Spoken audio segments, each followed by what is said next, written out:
Hey, Marvel fans! Welcome back to Yousaf Reacts, where we dive deep into the latest and greatest in the Marvel Cinematic Universe. I'm Lois, and today, we're breaking down Black Widow, the long-awaited solo movie for our favorite Russian spy, Natasha Romanoff. So, suit up, and let's get started. First up, let's talk about the plot. Black Widow is set between the events of Captain America: Civil War and Avengers: Infinity War.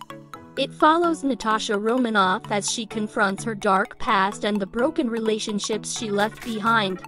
When a dangerous conspiracy with ties to her past arises, Natasha must reunite with her family to take down the sinister Red Room organization. Along the way, we meet some new and intriguing characters, including her sister Yelena, played by the amazing Florence Pugh. Scarlett Johansson returns as Natasha Romanoff, bringing a blend of strength, vulnerability, and wit to the role. But let's talk about the standout performances. Florence Pugh as Yelena Belova is a revelation. She brings humor, intensity, and depth to the character, and her chemistry with Scarlett Johansson is palpable. David Harbour as Alexei Shostakov, aka Red Guardian, adds a dose of comedic relief and charm, while Rachel Weisz's Yelena Vostokov is both mysterious and compelling. The family dynamic between these characters is at the heart of the movie and gives it an emotional core. Black Widow dives into themes of family, identity, and redemption. Natasha's journey is not just about taking down a villain, but also about coming to terms with her own past and finding a sense of belonging. The movie also addresses the issue of control and autonomy, especially through the lens of the Red Room's manipulation of young girls. Now, let's talk action. Black Widow delivers some of the most intense and well-choreographed fight scenes in the MCU. From the brutal hand-to-hand combat to the high-octane chase sequences, the action is both thrilling and grounded. The cinematography and visual effects are top-notch, making every scene visually stunning. While Black Widow has a lot going for it, it's not without its flaws. Some fans felt that the villain, Taskmaster, was underutilized and could have had a more fleshed-out backstory. Additionally, the timing of the movie's release, coming after Natasha's fate in Endgame, made some of the stakes feel less urgent. Natasha Romanoff confronts the darker parts of her ledger when a dangerous conspiracy with ties to her past arises.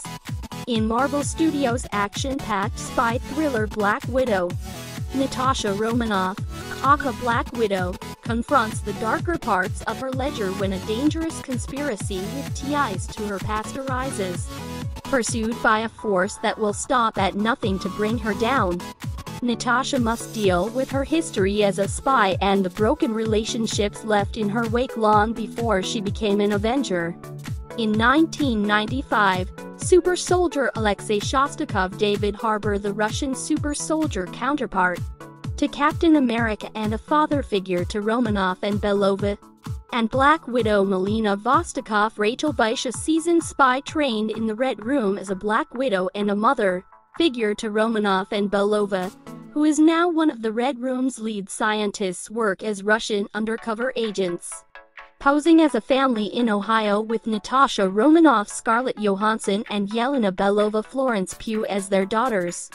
They steal SHIELD intel and escape to Cuba, where their boss, General Dreykov Ray Winstone, Russian general and head of the Red Room program, has Romanoff and Belova taken to the Red Room for training. Yelena is happy to be back, but Natasha is distraught at leaving Ohio and doesn't want to go back into the Red Room program. Years pass, during which Shostakov is imprisoned in Russia while Romanoff defects to Ireland, after bombing Dreykov's Budapest office and apparently killing him and his young daughter Antonia Olga Kurilenko.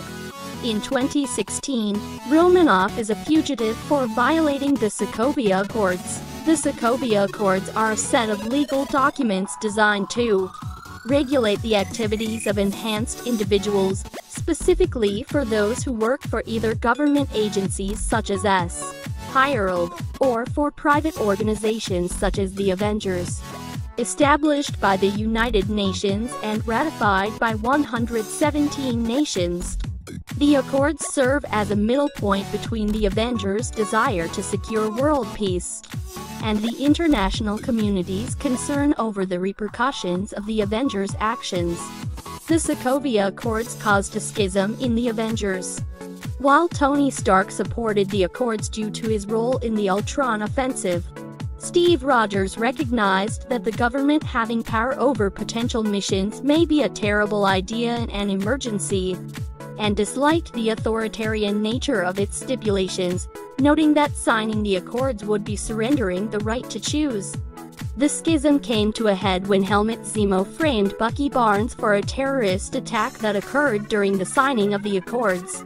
Combined with Zemo's exploitation of the schism, the Accords tore the Avengers apart, causing Stark's pro-Accords faction and Rogers' anti-Accords faction to destroy an airport as the former attempted to arrest the latter. The Accords caused the anti-Accords faction and Natasha Romanoff, who had been pro-Accords but betrayed Stark's faction, knowing that Rogers would never stand down, to either become fugitives or be placed under house arrest, ruining any chance of coordinated defense. She escapes from U.S. Secretary of State Thaddeus Ross William Hurt, and flees to a safe house in Norway supplied by Rick Mason O'Tifagbonal, an ally from Romanoff's Harold past, who is romantically interested in her. Meanwhile, Belova kills a rogue former Black Widow, but comes in contact with a synthetic gas that neutralizes the Red Room's chemical mind control agent. Belova removes her own tracker, sends antidote vials to Romanoff, hoping she and the Avengers can free the other widows, and goes into hiding. When Romanoff is unknowingly driving with the vials in her car, Red Room agent Taskmaster attacks her. Romanoff realizes that the Taskmaster is interested in a case, and escapes from Taskmaster and finds that the vials came from Belova. It was collected by Mason from Natasha's hideout in Budapest. There she finds Belova, who reveals that Dreykov is alive, and the Red Room is still active. Black Widows and Taskmaster attack them, but Romanoff and Belova evade them and meet with Mason, who supplies them with a helicopter. Belova says that the antidote was created by a Black Widow from Yelena's generation. Belova says Dreykov has killed many little girls, only 1 in 20 survives the training. The rest he kills, and the Black Widow program needs to stop. Romanoff and Belova break Shostakov out of prison. He was imprisoned by Dreykov, but he doesn't know why to learn Dreykov's location, and he directs them to Vostokov, who lives on a farm outside St. Petersburg. There she is, refining the chemical mind control process used on the widows. This is what Shostakov and Yelena had stolen from Shield in the first place, all those years ago. Belova tells Yelena that her mind control chemicals were used on her, and she only managed to get out because of the antidote, while Natasha abandoned her. Yelena also tells Natasha that she was not abandoned by her parents. She was selected by a program that assessed genetic potential in infants, and her parents were paid off. But her mom kept looking for her, threatening the exposure of the Red Room, so Dreykov had her killed. Vostokov alerts Dreykov, and his agents arrive to take them. But Romanoff convinces Vostokov to help them by informing her how her mind control research has been used to kill and maim Soviet girls all over the world, and the pair use face mask technology to switch places. The Taskmaster arrives, everyone is sedated and taken to the Red Room, which is a floating city in the sky. At the Red Room, Vostokov frees Shostakov and Belova from their restraints. Dreykov sees through Romanoff's disguise and reveals that Taskmaster is Antonia, who suffered damage severe enough that Dreykov had to put technology in her head to save her, in turn creating the perfect soldier, capable of mimicking the actions and fighting styles of anyone she sees. Romanoff is unable to attack Dreykov due to a pheromone lock installed in every widow, but negates that by breaking her own nose and severing a nerve in her nasal passage. Shostakov battles Taskmaster while Vostokov takes out one of the facility's engines. They then lock Taskmaster in a cell. Dreykov escapes as other Black Widows attack Romanoff, but Belova exposes them to the antidote. Romanoff copies the locations of other widows worldwide from Dreykov's computer as the facility begins to explode and fall. She retrieves the surviving antidote files and frees Taskmaster from the locked cell. Vostokov and Shostakov escape via plane which loses control after they lose their vertical stabilizer and hence they can't get back to the Red Room to rescue the girls while Belova takes out Dreykov's aircraft by destroying its engine with a pole. The explosion throws her off the exploding deck of the Red Room, killing him. Romanoff, who was watching this, jumps after her. In free fall, Romanoff gives Belova a parachute before battling Taskmaster. After landing, Romanoff uses one antidote vial on Taskmaster and gives the other to Belova along with the locations of the other mind-controlled widows so she can find and free them. Belova, Vostokov, and Shostakov say goodbye to Romanoff and leave with Antonia and the freed widows.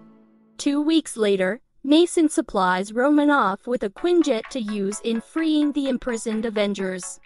In a post-credit scene set after Romanoff's death, Valentina Allegra de Fontaine Julia Louis-Dreyfus blames her death on Clint Barton and assigns him as Belova's next target.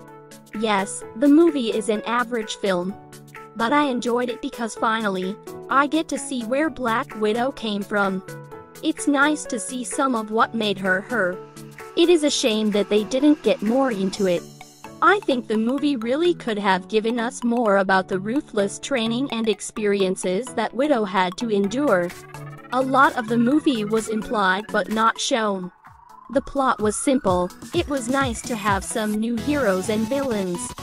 I really liked the cast and the jokes were fun. But as I said before, the plot is very simple. Pretty much about killing a guy that we really didn't know or have any bad feelings for, because we barely even got to see the man being evil. The movie lacked on showing the power of the widows. They had very spaced out and very few scenes of them. I did enjoy the sister dynamic of the two girls. It was fun to see them both in action, and it was fun to see them bicker with each other. In a way, it is a sad movie. With what happened in the previous film, did it do the Black Widow justice? It really could have been better by showing more. It missed all the heartstring moments, giving us more of an eye candy film with not much depth. Your pain only makes you stronger. Overall, Black Widow is a solid addition to the MCU. It gives Natasha Romanoff the spotlight she deserves and introduces us to new characters who will undoubtedly play significant roles in future Marvel projects. If you haven't seen it yet, it's definitely worth the watch.